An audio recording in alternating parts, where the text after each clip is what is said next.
and welcome to Capitol Convos, where we have conversations about the 2024 legislative session through a conservative lens. I'm Pete Klaproth, your host for this episode, and I serve in the Hawaii State House as a digital media specialist for the Republican caucus. Capitol Convos is an opportunity for conservative voices to be heard in Hawaii. In this episode, we'll hear from Tom Kuntz, the Minority Research Director, and his team of analysts and his legislative attorney. But first, we begin with an interview I had with a community leader and pastor in West Maui. Steve Santos and I discussed the current situation in Lahaina after the devastating fire. Here's the conversation. Steve, thanks so much for spending some time with us. For those who don't know you, why don't you tell us who you are and how long you've been here in Lahaina and so forth? I'm Pastor Steve Santos, and I've been in Lahaina since 1981.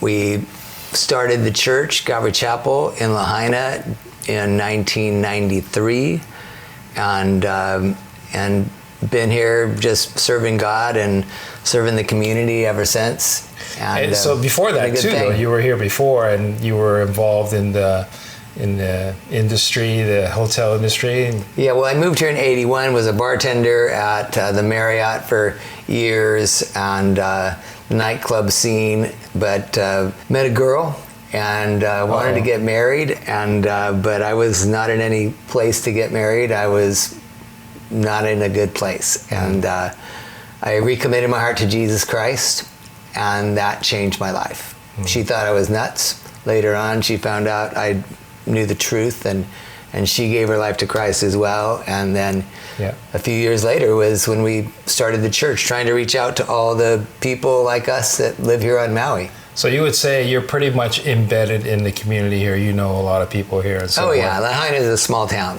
and even smaller now. But I've kind of, in a sense, you earn that place to speak to people's hearts. Yeah. And been here a long time. It's May. We know the Lahaina Fires was in August. Tell me a bit about what's been going on here in the community this many months later. You do the math, I can't even think of that right now, but what has changed? How would you describe Lahaina after the fire compared to before the fire? Well, before the fire was just, happy-go-lucky, living in Lahaina land, and there is somebody that had a T-shirt that had a picture of Disneyland on it, but instead of saying Disneyland, it said Lahaina land, and just that kind of a place, where it was like the Magic Kingdom in a sense, where people could just come and enjoy and relax and all those things that go with that. And the night of the fire, everything changed, and ever since then, it's kind of been about the same. There's been cleanup going on now, but people are still just different degrees of trauma. Right. And even in our own house, in our own lives, dealing with the reality of Lahaina being gone. In your own house, in what way? How's it affected you guys? My daughter and her husband that were living in Lahaina lost their home to the fire that they were living in. My brother-in-law's house, but they lived there for many, many years, 10 years. And so they moved in with us with their 2 kids, which is great, but it changes the whole dynamic. But just on the trauma end, even still, just a few weeks ago, it was a windy day like it's been just lately. And my grandson Liam, who's 4, said, "Papa, it's windy." And I go, "Yeah, it sure is, it's windy." He goes, "House is gonna burn." And he doesn't get it. But for my 9-year-old granddaughter, it just kicks the trauma button, and you start to think and wonder, and people are still, so many are homeless. They're living in hotels, but they don't have a home, a whole family in a little 1-bedroom or studio hotel unit, and that's all coming into an end really soon. So it's going to be a whole nother level of hurt and pain and fear and insecurity and everything that goes with it. And we heard some really good stories of different people, different companies stepping up and doing great things. At the same time, there's been a lot of collateral damage, we'll call it that, where we see people taking advantage, so to speak. I was speaking to someone who works in the hotel world here, and when the fire hit, they opened up the hotel shortly thereafter to house some of the people who've lost their homes and so forth, but they were flooded with people, and even some who were tourists. There was a couple that came from Europe somewhere, I can't remember, she told the story, and they asked them, well, did you lose your home in the fire? Well, no, we're just here, and we can get free room and we can get free food. I mean, I hear the people who are staying in hotels, if they want to, they can order lobster. There are those kind of things. I hear also FEMA and the government offering people who own houses that they rent out quite a large sum, like double of what they would normally get from rent. More than that. Concerning, people taking advantage, there's a whole park full of people taking advantage down at Waikuli. They cleared a lot of them out of Canoe Beach, but the vast majority of those, because I've met many of them. Are they survivors of the fire? Or? They're from, one guy I met is from New York. I said, what's that accent? Oh, I'm from New York. How long you been here? 3 weeks. And this was 3 months ago, so this is 4 months in. Right. And he had been here for 3 weeks from New York. Another guy from Seattle I met, another guy from Idaho that just was a nut, so many nuts, and he was here. Another guy from Portland, few guys from San Diego, and that's just the people that I've met. And then many as well that were homeless already that lived on the other side of the island that came over here, because over here is where you get all the free stuff. They give them free tents, people drop off food during the day. Thinking they're helping survivors. Yeah, tourists bringing them beers and stuff like that. Oh, there's a warning. Oh. What's it say? Oh, that's from my phone. Brush fire. There you go. It's very interesting. Yeah. We're getting a warning that we didn't get. Brush fire along Maui Veterans Highway. Maui Fire Department is on the scene. Again, this is when there's winds like this and somebody hears fire, now there's alarms that are going off. That day, obviously no alarms, were sounded, and a lot of, speculation and questions and anger about that. Yeah. But... well, let's get back to that. So you're saying, getting back to the park, and this is a park that the local community can use with their kids? Well, you can't anymore. Yeah, it's full of homeless people. What does that mean? And it means they're vagrants, basically. It isn't people that were displaced from the fire. They are people that came here to take advantage. Every single one of them that I've met except for 2. And they were both homeless in Lahaina and then moved from the south end of Lahaina that hadn't burned where they were living up here because they're giving away all the free stuff. Right. You can get tents, you can get tarps, so when their tent gets old, they'll give you a new one. I mean, and like I said, visitors coming through, giving them alcohol, thinking that's so cool, And, but our community is suffering. We've lost so much already. We've lost so much. And that park is there's a long sidewalk that goes all the way up and down the ocean there from the hotels down to the south end of Waikuli Park, just before you get to Front Street area, just about. And moms would walk their kids on that sidewalk and with strollers, and my daughter would take her kids. She used to live across the street there before the fire burned their home, and she would take her kids across the street to ride their scooters and their bikes, wear off their energy in the evening, get them a bath and get them to bed, and just a great place. And nobody feels safe there anymore. Because there's so many homeless people. And so many, we had a guy that was stabbing the tree with a knife, and a woman that was stabbing the ground with a knife, a guy that walked into one of the tents with a rifle over his shoulder. He got arrested, but he's back without the rifle. And all kinds, the list goes on and on. Defecation, wherever. They're not going to go down and use the bathroom that is a mess. They're not going to go there at night. They're going to go wherever they can in the dark, and the park is just polluted. It's gross. It's wrong.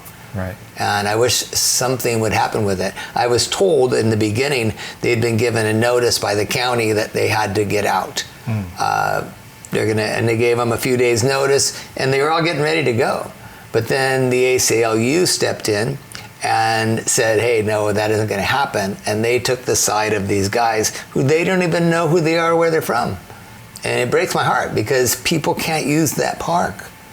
People can't go there and just, kick back in the evening. And we've lost our town. We've lost so many of the parks that we had, and the parks up north have hubs in them, which I understand that, they're trying to feed people and help people up there even still. But we've lost so much, and that's been taken now as well. Right. And for people taking advantage, we worked with the Hyatt quite a bit in the beginning, and I'd go down there because there was the Red Cross and FEMA and all kinds of stuff going on there, Samaritan's Purse, and I was working with them a lot. But all that to say, I was speaking with a woman there whose name I won't give, but she probably wouldn't care, but I won't. But she was telling me about, how they had, after a few weeks, 3 weeks, I think it was, they started going, to each room, and any people that were staying in the rooms had to come and show ID.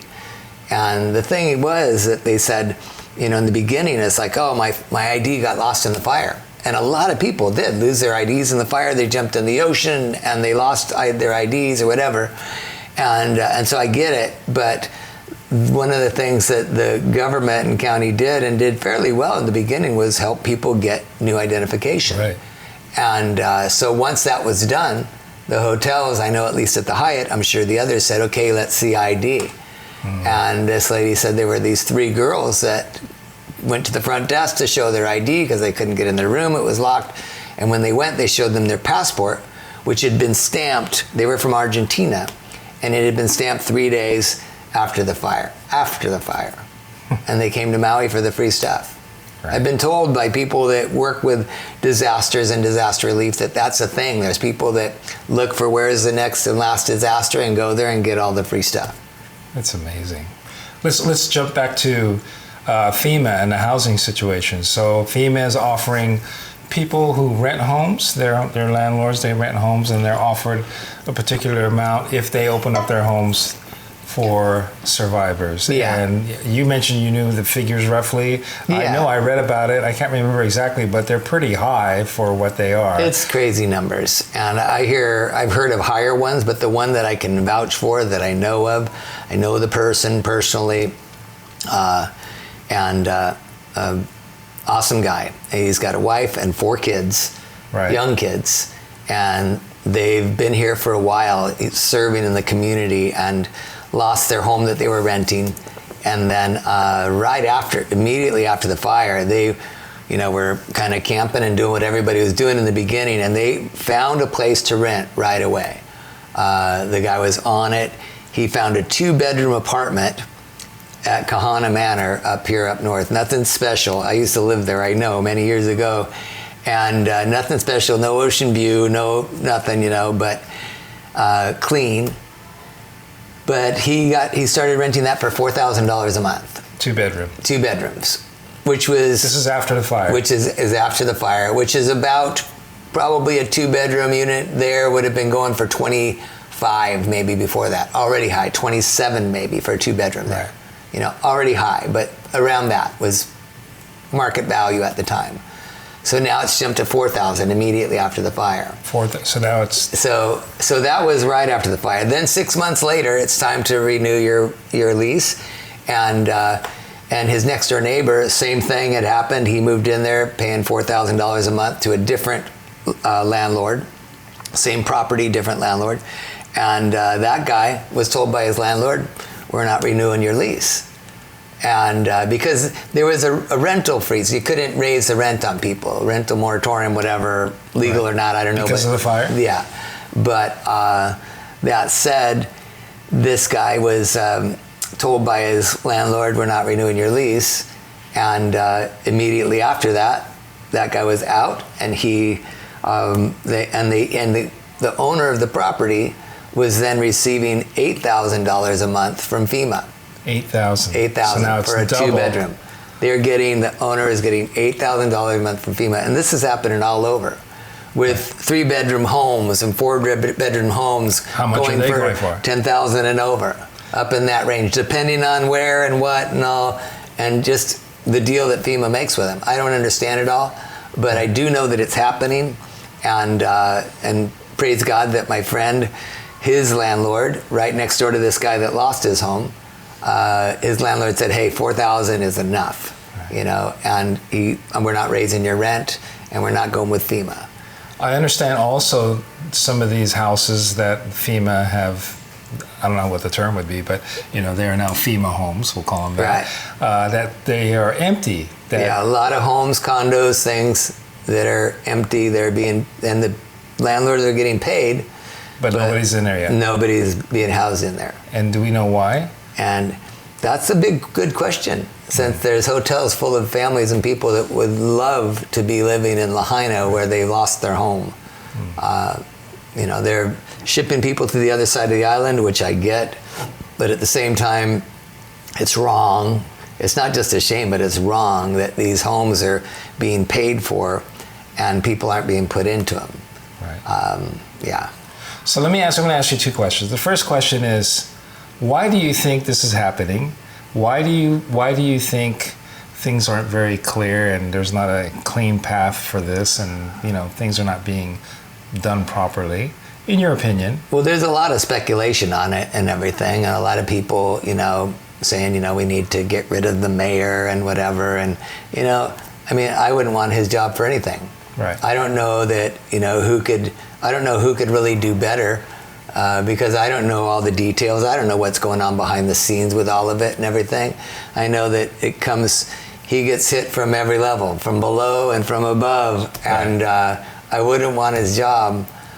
But at the same time, there are people that know. There's got to be people that know what's going on and where the money's going. And a lot of people wonder with that, where is the money going? Right, there were some big figures that were thrown around. Oh yeah, and even the hotels, the money that they're getting for the rooms that they're giving to the people, they're not just giving, it's not just benevolent, they're getting paid to put those people in the room, market value for those rooms. You know, they're there 7 days a week, you know, it's been months and months and months. They've been making bank on that, guaranteed, as well.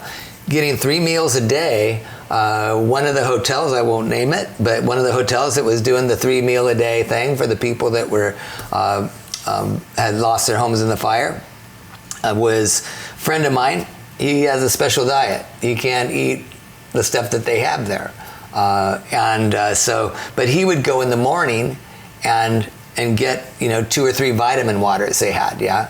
And so he could get 2 or 3 vitamin waters, and then he'd have to go check out. And since he didn't even go get the meal or whatever, he'd go check out with his 3 vitamin waters, and the bill was always $82 for the 3 vitamin drinks. For whatever it was. If you got breakfast, if you did lunch, if you did dinner, $82. Right. $82 times every person there's meal. Yeah.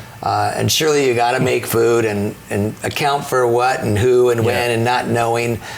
But it just seems a little suspect. Right. A lot of money that could be helping these people. It just seems like this is really a lot of collateral damage. You know, it's like the things that you don't expect it to happen, but it does. It's not an easy thing to deal with. A disaster like this, right? But yeah, nobody's prepared for that. Yeah, and of course they're gonna. I mean, we're not like looking for some sort of conspiracy theory, you know. But it's pretty sad to see this. Now, one thing, the last question I want to ask you is, what do you think can be done? How, if we could only turn back the time a little bit and do things properly, what do you think could have happened? And how it would have been a lot more clear and better and transparent? I think, well, that's just it. The biggest thing is transparency. But people make right decisions and people make wrong decisions. And transparency is a scary thing when you've made a wrong decision. And again, you're in uncharted territory. Like right. I said, I wouldn't throw stones at any of these guys necessarily. But it would be interesting to know, again, when it comes down to not conspiracy, but just truth, why the choices have been made for the people that are in charge of this group from the mainland. I forget the name, Lucy something, whatever, that is in charge of the housing situation thing, and with FEMA, and that's been hired for that. And how are those decisions made? You know, if they were to use some, you know, local companies that already worked with, you know, some of the housing rental situations and stuff that were going on, long-term things, you know. Cheney Brooks, I remember one of those guys, those kind of people that, you know, have been renting apartments on a large scale for a long time. If they would have used any one of those or a number of them or put them together, people in the community were ready to jump in and do whatever they could together to make things happen. But instead they hired this company from the mainland, and now you find out right now as we sit, there's condos, houses sitting empty that are getting paid for by your tax dollars and mine. I don't care about the money so much. What I care about is the people. Right. And it breaks my heart, you know. Yeah.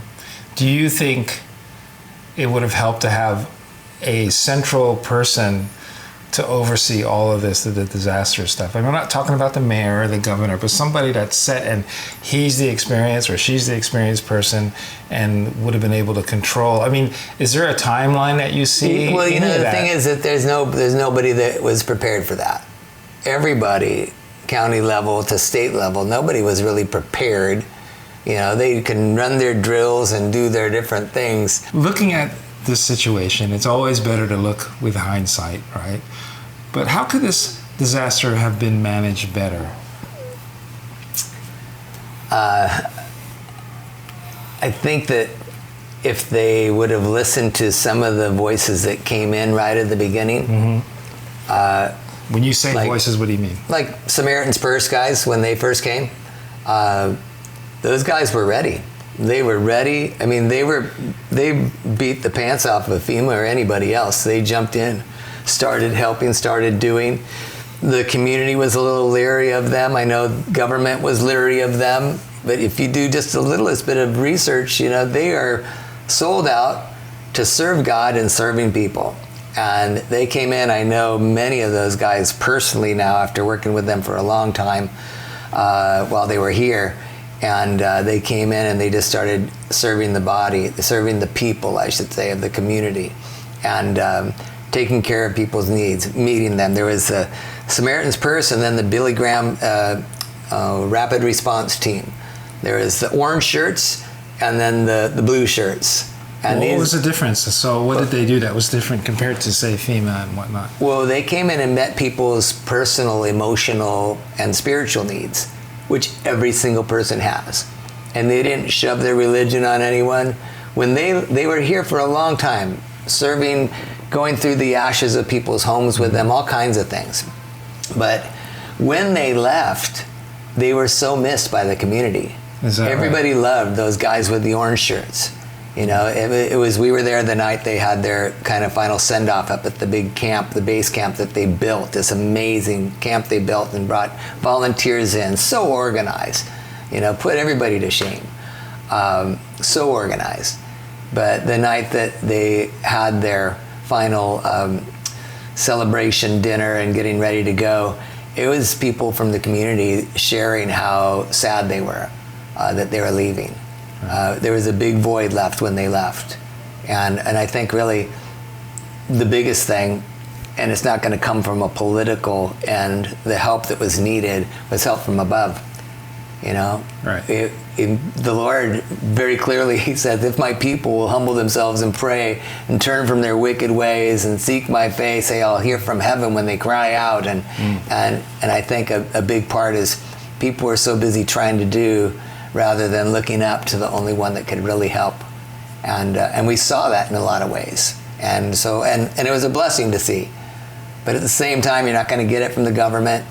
Their hands are tied there, even those that would love to, I mean, you know, those that would love to share their faith and their hope in the one that can help. But you could bring in some of those organizations that are allowed to do that were able to meet people's needs, and seeing it was wonderful. Seeing it firsthand was wonderful.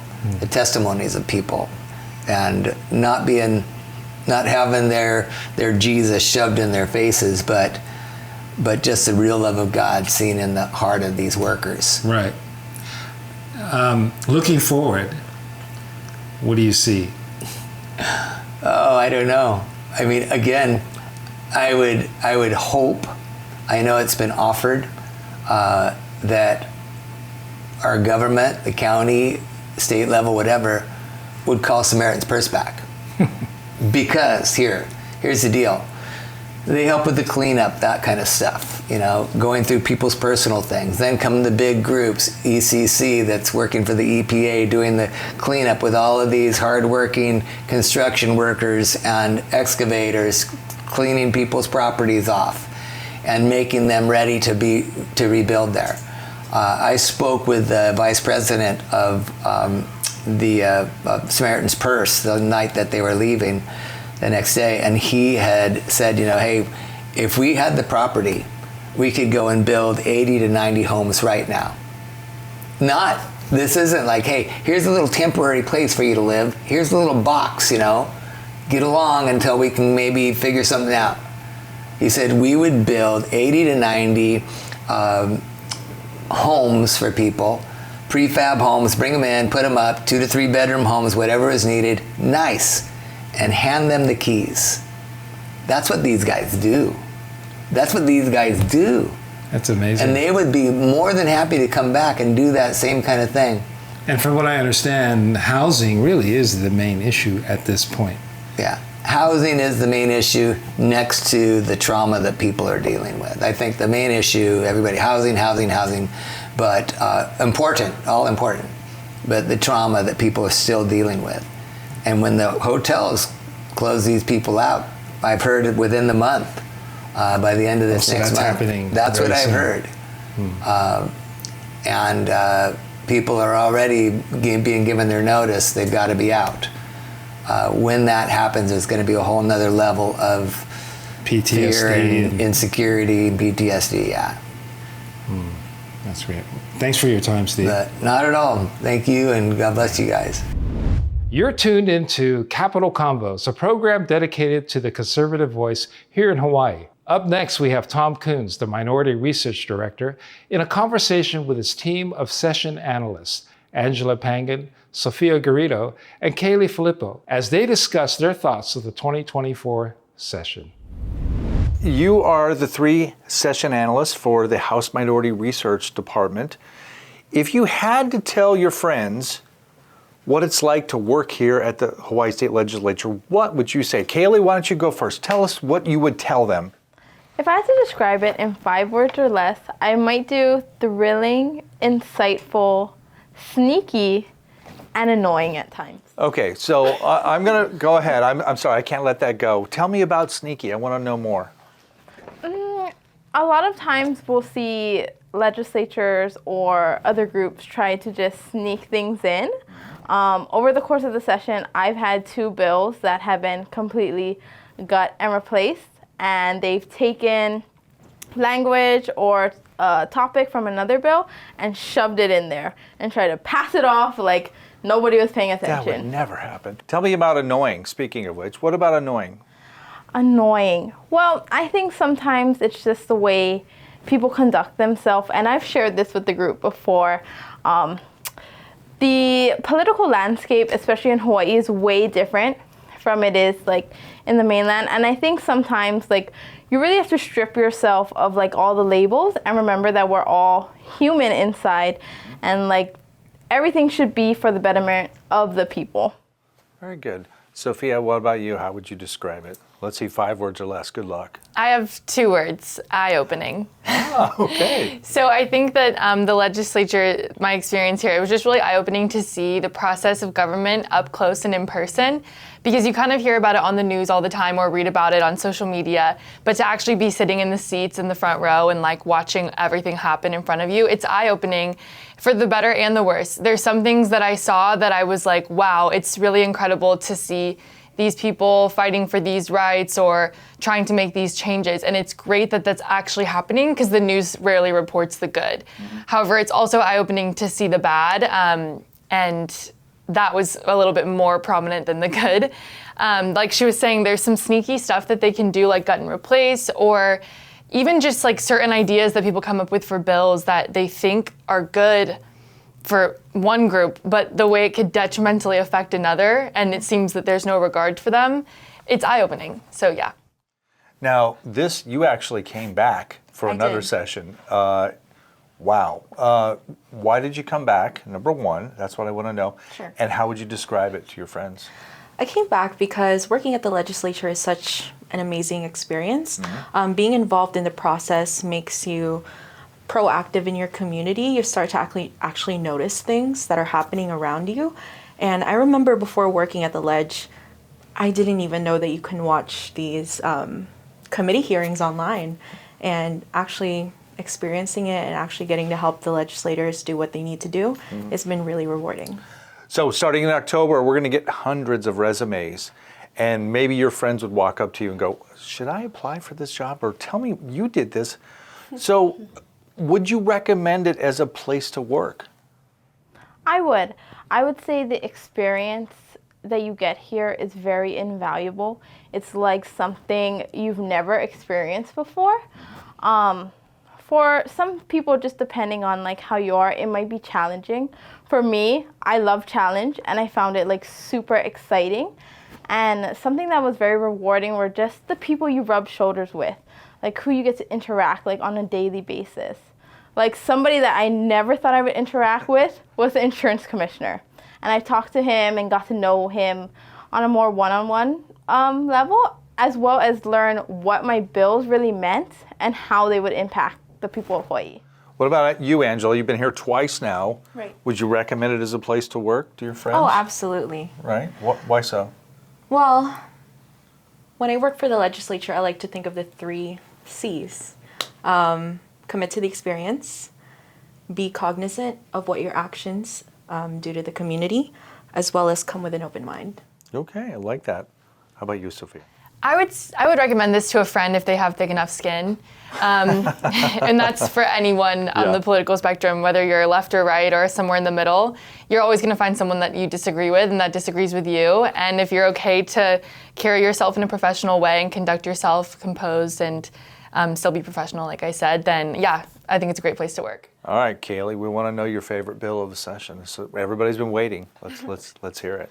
So my bill actually didn't even originate in my committee, but it was like my favorite one, and that would be SB 2305, which is the Silver Alert Program, which partners with the Department of Law Enforcement to help and locate and safeguard people over 65 years old with dementia. That one kind of like struck home for me because like I have a great grandfather who has dementia, and luckily enough, we have a bunch of family that can watch him and take care of him. And then I just think about like those people that don't have that family, or they have to still show off their independence and go around, and then you see like all the time in social media, like I'm looking for my grandfather, like, or I'm looking for my grandmother, like please help me. Yep. And like I think this is a great start to help those people. That's a good one. I like that one. How about you, Angela? Can you top that one? What's your favorite bill? My favorite bill, I don't know if I can top that one, but it has to be SB 2079, and it actually passed and is, I believe, at the governor's desk. It is about the plant and animal declaration form that you get at the airport on the plane or before you head to Hawaii. Uh-huh. And it's my favorite because it's one of the things you don't think about. She's nodding her head wildly. I like that one too. You don't think about it, when you're on the plane, they give you the form. You don't have a pen, so you're not going to fill it out. Gosh, yes. And the reason why it's my favorite is because being on the Ag and the EAP committee, I got to know about our prevailing invasive species problem and how it affects our farmers, our small business owners, and I think if we had more accountability in that sense, then it would really help. So what's the bill do? The bill, you can do it electronically. Right now it's just, correct. Yep. Physical copies. And did you know that we actually spend around $600,000 a year? I would believe that. On printing and processing these papers that aren't even completely filled. Right, and you're counting on the flight attendants then to gather them all up and Right. collect them rather than just filling it out when you have internet access. Okay, we're up to you. This better be good.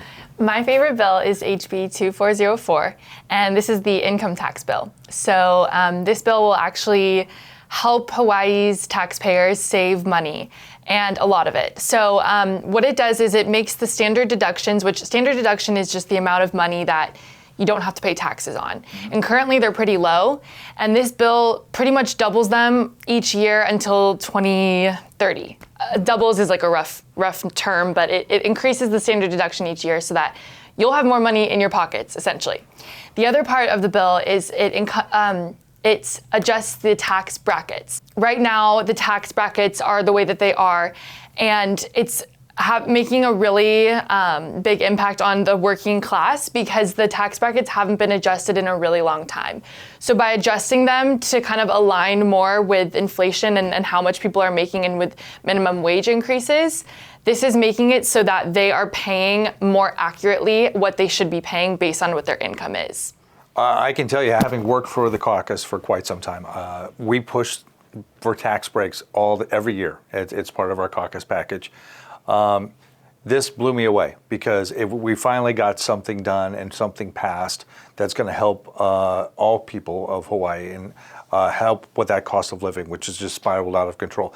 You go to the grocery store, you can't believe how much it is. You go fill up a tank of gas is over $50 and you can't believe it. So anything we can do to help and keep more people in Hawaii rather than moving away to find where it's cheaper to live, the better.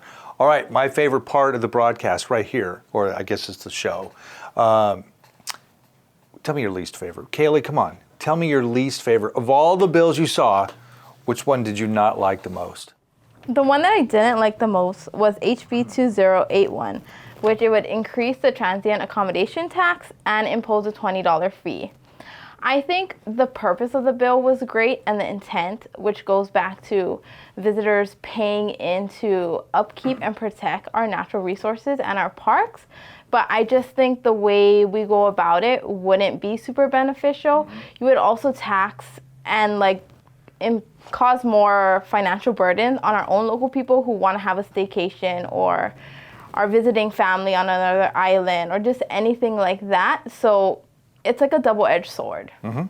I do think, too, there's a limit to what visitors are willing to pay. And when you go and get your final bill for the hotel and it has, a parking fee and a service fee for this and all these extra charges, a cleaning fee, maybe they won't even clean your room multiple times a week. It gets to be too much and say, well, I can go someplace that's more affordable and closer. And so Hawaii is great, but I can't afford it anymore. I think a lot of people are in that boat. Angela, I have waited a long time, all session, to hear, because I've heard you kind of grumble over there. So yeah. what's a few times, maybe more than a few times, what bill did you not like the most this year? One of the bills that I did not like this year, what exactly? What a great way to phrase it, right? Is HB 1896, which thankfully failed. It is the bill that essentially bans PFAS. And if you don't know what PFAS is, it is called the forever chemical. And the intent is good, like what Kaylee said about her bill, where it can protect our oceans, our overall environment, and our public health. It's just too overarching. Mm-hmm. The caucus really prioritizes small businesses, and this would affect a lot of small businesses and possibly a lot of the imports that come into Hawaii. And as you know, we rely, 90% of our food and 80% of our commodities on imports. So I don't know how it'll be implemented, how it'll be enforced, so I just didn't like it. So before you started working here at HMI, did you know what a PFAS was? Absolutely not. So it does make you learn different things. We're a different group, to be sure. How about you, Sophia? What's your So my least favorite bill was the stadium bill, HB 2664. And what this bill would have done is basically cancel all of the funds and all of the money and everything we have going for the new Aloha Stadium. Cancel it all and give the money to UH to upgrade their Ching Field Stadium and pretty much just make housing development and stuff where the Aloha Stadium used to be. And while this may sound like an okay idea on paper, what's funny is UH actually was begging in the testimony not to do this bill. They don't want the money. They don't want to build their own stadium. They have, a good deal with Aloha Stadium and using that facility for their football team and things. So it was just honestly, a crazy committee hearing when this bill was heard in finance, and they went back and forth for a long time, and luckily it didn't survive. Right. Okay. Thank you very much. Kaylee, your most memorable moment from this past session? I think my most memorable moment was last week Friday when we had the freshman reps serve us food. Really? Yeah, I really enjoyed that, and kind of just how I was raised and everything. I really like, and kind of what I've shared throughout this talk, is that I really like when you strip yourself of your labels and your roles and all of that, and you just remember that we're all human.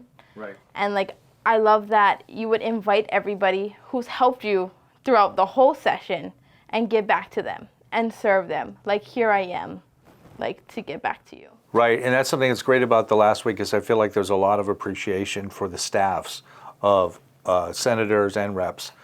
We all do, there's literally hundreds of people that make them be able to do their jobs in an efficient way. And without them, we would all be lost, from sergeants to clerk's office to IT. We love the people in IT. Are you watching? So we love the people in IT. How about your most memorable moment, Angela? I can't wait. I can't pick a moment, but I can pick an amalgamation of moments. Okay. And it would have to be sitting in the Fin Committee. As you know, the Fin Committee is a huge, huge responsibility. Yep. And one of my favorite things that came across the committee was actually the two Maui bills that were passed this year, SB 582 and SB, I believe, 3068. And those two bills combine appropriate over $800 million total for Maui regarding non-congregate housing, the One Ohana Trust Fund. People who may not know, what is FIN? We have a list vernacular inside the building, of course, besides Right. PFA. What is FIN? My apologies. FIN is short for the Finance Committee. So the Finance Committee is obviously the committee where money gets assigned. Right. So we see everything. I see Kaylee's bills. I see Sophia's bills, Racine's, Ashley's, Maya's, everything. Right. So the two most important committees on our side would be FIN, the Finance Committee, Yes. and JUD, JHA. the Judiciary Committee, Yes. because everything eventually winds its way through there. Okay, Sophia, tell us your most memorable moment, please. Okay, the most memorable moment from this session was actually Rep. Matsumoto's speech on opening day. That speech was extremely powerful, and it sat really, really well with me when I was listening to her talk. She just went over kind of a lot of the values of the caucus more generally, and sort of the work that they had been doing in the interim, and just hearing it from her and the way that she, composes herself, it's really inspiring and motivating. And the day I heard that speech, I don't know, it brought tears to my eyes, and I'll never forget it. Oh, nice. I actually went up to her office after, and I had to tell her, that was a great speech. She was like, thank you. So yeah, that was probably my favorite moment. So as part of your jobs, you guys had to go down virtually every day and brief the legislators. You had 30 minutes or maybe even less, depending on how busy the committees were, to brief the legislators about what they needed to know about what was on the floor. Can you walk me through that process and maybe some of your best memories from having to do that? Because it's really a pressure-packed situation to try to boil a bill that could be 100 pages long down to it. You get 30 seconds to explain it. How do you do that? I think what is most helpful is reading it through myself and then really going to the committee hearings and listening to what the testifiers have to say. We have very helpful testifiers such as the Tax Foundation of Hawaii. Love them. Tom, shout out to you, Tom Yamachika. Love your breakdown of all those bills. And they really help to give it in a perspective of how this may impact them, their businesses, the consumers, everyday people. And then you can give a better insight of what the bill does. More than just what you read, which is just for face value, but you can actually see the more lengthier effects and really give it to the reps. So Angela, this is your second session. You took a year off between, so you're seeing different reps than you saw the first time, right?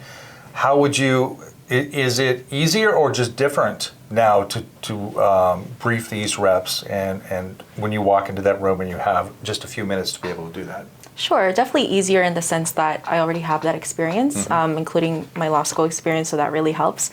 but different also in the sense that who is in that room changes the entire conversation. Yep. The entire vibe, Yep. colloquially put. Yes. Not in a good or bad way each time, but the conversation flows differently. You learn Right. to adapt. Like I said, the 3 C's. You learn to adapt and evolve. Right. And essentially just remember what the caucus priorities are and do your best to sort of stay in that line. So, Sophia, I have a different question. I'm going to take it a different way. Okay. I'm not going to let you answer that question. Dang I it. know. So you played Division I sports, right? You went on to play professional soccer in Europe. Is that correct? We Yeah. have that right? So any skills that you learned in that? You were sharing a soccer story even this morning that was captivating. Any skills that you learned there that you apply to this type of job? Yeah, that's a good question. I would say maybe 2 of them would be teamwork is one of them, and having to really put the goals and the priorities of the team and the caucus and the offices, first and foremost above your own. So I think that was one lesson I learned as a soccer player. Another one would be learning how to be what the coach wants you to be. Because he has his eyes set on the greater betterment of the team. So if you apply this to the workplace, I would say that the representatives that we brief each morning, for example, they have their nuances that they care about and prioritize the most. You work for them. And so your job is to go out there and go to those hearings and read those bills and do all of your work with that in mind. So that when you come to report to them, you're giving them what it is that they want to hear so that they can vote and act accordingly.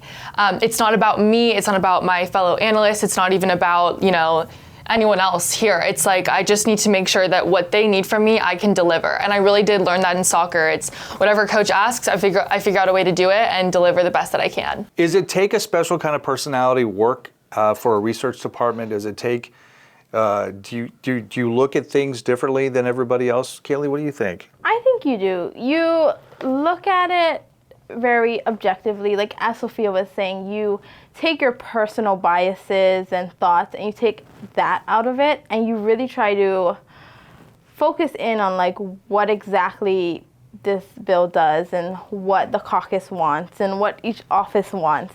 And then you bring it all together and then you deliver it to them. This year, Sophia opened my eyes up to Taylor Swift. Thank you so much for that. It's my pleasure.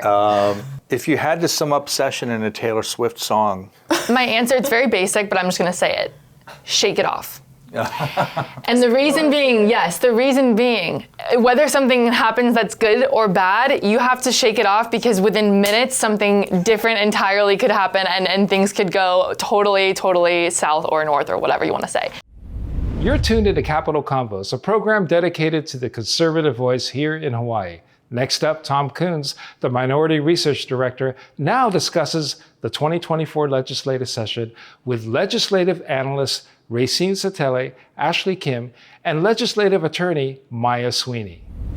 I'm going into my 5th session here at the Hawaii State Legislature.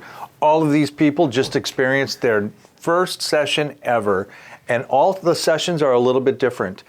Ashley, in 5 words or less, how would you describe the 2024 session? I would describe the session being hopeful. There were a lot of great discussions and great measures passed out of this session, and I am very hopeful that we'll do much great work next session. Okay, Maya, do you have a better answer than that? I'd say it was bureaucratic yet productive.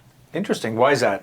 Because there's a huge focus on procedure, but I think despite that, a lot of bills were still passed, a lot of good things were accomplished, but a lot of hoops to jump through to get there. Racine, how about you? I'm going to say it was filled with a lot of energy, and that was actually 5 words. So I believe that from the opening day, I mean, there was just a buzz about the building. I think there was a lot of anticipation, especially with what was happening, in the headlines in the state. I think a lot of people were ready to get the job done and work hard this session. I did see that a lot. Maya, you're new to the state of Hawaii, relatively speaking. What surprised you the most about this session? And this probably is one of my favorite things as well, is like opening day ceremony and CNADA, just the beautiful reverence and respect that these public officials have for their positions and just for the state of Hawaii and its rich culture. And I've learned so much from being here and from all the reps and just all the beautiful traditions that they have throughout this process. Ashley, what were your Tell us about a few of your favorite bills. So my definite favorite bill was the Hula May Single Family Program Bill, was introduced by Rep. Matsumoto, and this will actually help Hawaii residents and families to achieve the home ownership. Home ownership is the third lowest rate in the nation in Hawaii, so I think this would actually be a great step forward to Hawaii residents' home ownership. And which was also amazing was we got to see from the inception of the idea of this bill to research, hours of research, drafting, and hearing in the public setting and getting a lot of feedback from the public, and also transformation of the bill, and now it's before the governor. Racine, how about you? What was your favorite bill? You know, I'm going to flip the script a little bit, and I'd have to say HB 2074, which related to Kaipuni education, is very personal for me. So Kaipuni education is Hawaiian language education, and this particular bill appropriated $3.5 million to our Kaipuni education system to allow for 13 full-time classroom teachers and education specialists, and this is absolutely historical, history in the making truly for the state. So getting that much needed support for our Hawaiian language learners. Awesome. That was a great answer. How about you, Maya? I think some of my favorite bills were in response to the Maui wildfires, just making sure that we are better prepared for anything like that in the future. So one of those would be the Office of the State Fire Marshal. Hawaii is the only state that doesn't have that, and it came up in testimony that in previous years that office actually did exist, and then they had gotten rid of it. I'm not sure if that was for focusing more on like county-specific fire departments or what, but so bringing that back I think is a huge step. And then another one is ensuring access to prescription medications during the time of emergency whenever you can't contact your physician directly because they might be evacuating themselves. So allowing pharmacists to refill those in the event of an emergency will be huge.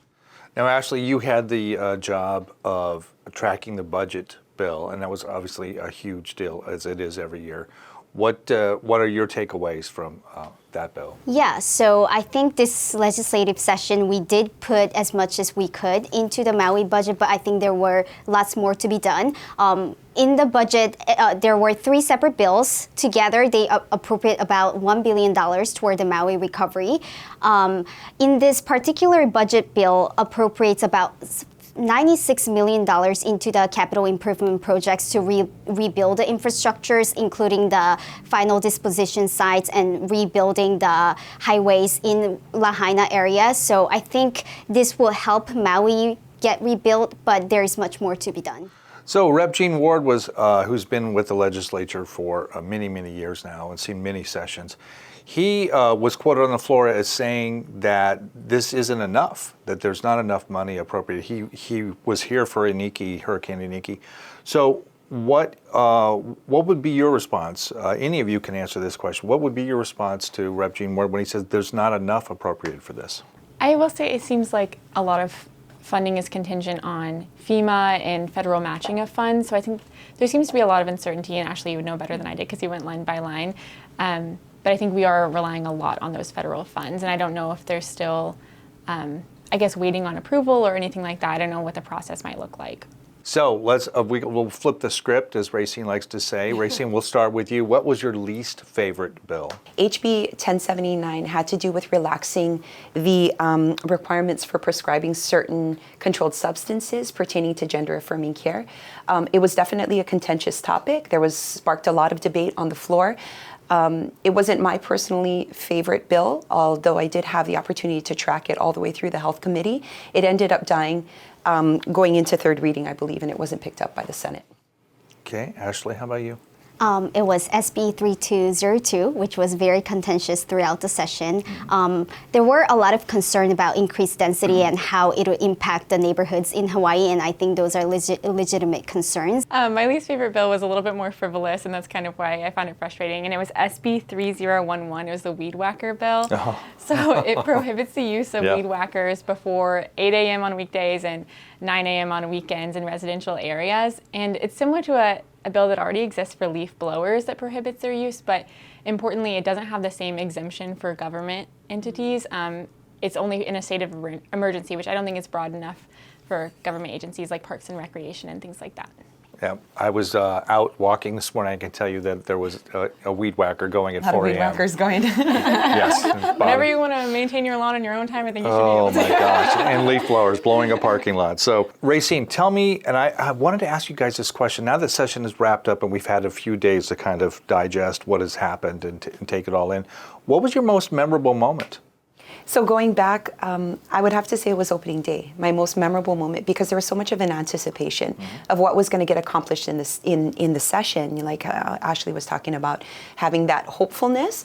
There was a lot of, I think, an expectation upon the building and our elected officials, but I believe that this was a big relief session as well. There were a lot of policies, potentially laws, that came about it. And, it all started on January 17th, the beginning of this year, where the opening day just marked a new opportunity for the state to improve in all things. Yeah. How about you, Ashley? My favorite memorable moment was actually being in the hearing for the housing bills that were very contentious and controversial. Actually hearing two different sides made me learn more about how people would be able to change the lawmakers' perspectives on certain bills, and then that actually affect how lawmakers make decisions. So that was great. Awesome. Maya, what about you? Mine was also opening day, and I think it's such a privilege to be able to be on the floor where we sit, and especially being my first real day on the job in session and first time in Hawaii like this. It was just kind of, I was awestruck sitting there and on the floor and being able to see all the incredible speeches, especially Rep. Matsumoto's speech. It was really inspiring and hopeful for the rest of the session that was ahead of us. What struck me too, and once in a while we ride the elevators with different reps or senators, if you will, and we run into them in the hallways.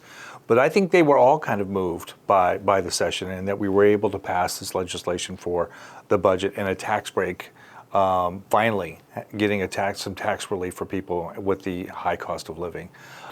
So my favorite moment of session was just being able to get some tax relief. I've seen our party in particular push for tax breaks, and it could be tax relief on medical services. It could be tax relief for general excise tax. We pay so many taxes in so many different ways and fees, and then you get to the point where you wonder if it's ever going to happen. And so to see anything happen was historic, really. More can be done, and this is just only the beginning. What were all of your thoughts about that bill that was passed? Well, I know exactly what you're talking about. That was SB 1035, and that was creating the general excise exemption on medical services that are rendered by doctors and nurses and healthcare providers that qualify for Medicaid, Medicare, and TRICARE reimbursements. So that's huge. First in Hawaii history to be able to offer that. So I think that's going to really address the healthcare worker shortage and keep physicians home.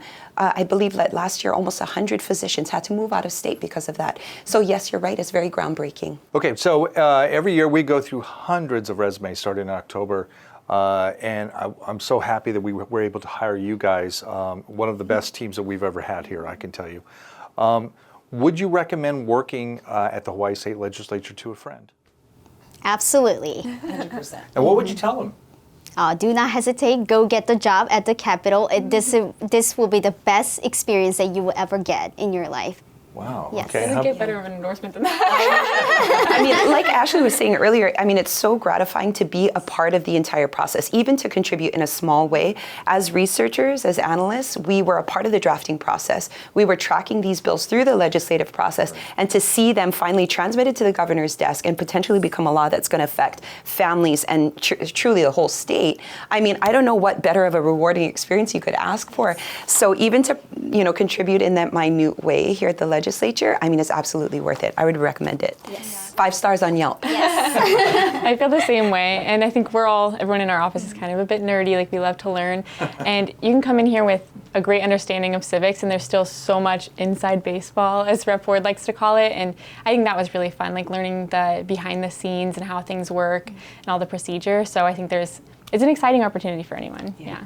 Awesome. Excellent. Would you come back next session? Absolutely not. Yeah. No. I've got my resume out. No, it's I've been in Hawaii now for close to 25 years, and I can tell you this is the most rewarding job that I've ever had, because I feel like you're giving back, And I feel like it was time for me to get out of the private sector and to give something back to Hawaii. And I feel like I can do that every day, even if it's incrementally. You're pushing that rock up a hill. And we get to do it all again next year. We'll get to hit reset and start again. And then working with the reps, there's always a different mix. And that's been fun as well. And you never know, and I've told you guys this all the time, besides, the best piece of advice I ever gave you, of course, to take all the free food you can every time they offer free food.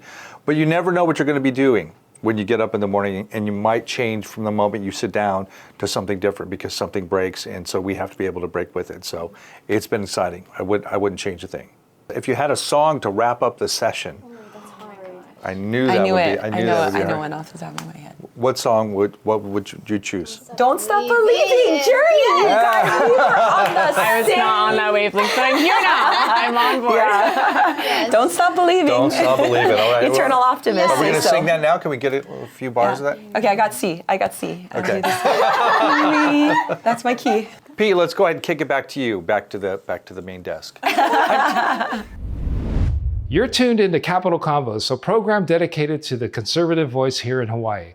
And that's all the time we have in this episode. Capital Convos airs on Mondays from 6 to 7 p.m. on AM 690 and 94.3 FM The Answer. For those listening on the radio, visit HawaiiHouseGOP.com, where you can actually watch this episode, as well as other content, such as our documentary, After the Fire, The Lahaina Report. I'm Pete Klaproth, your host for this episode. Until next time, aloha.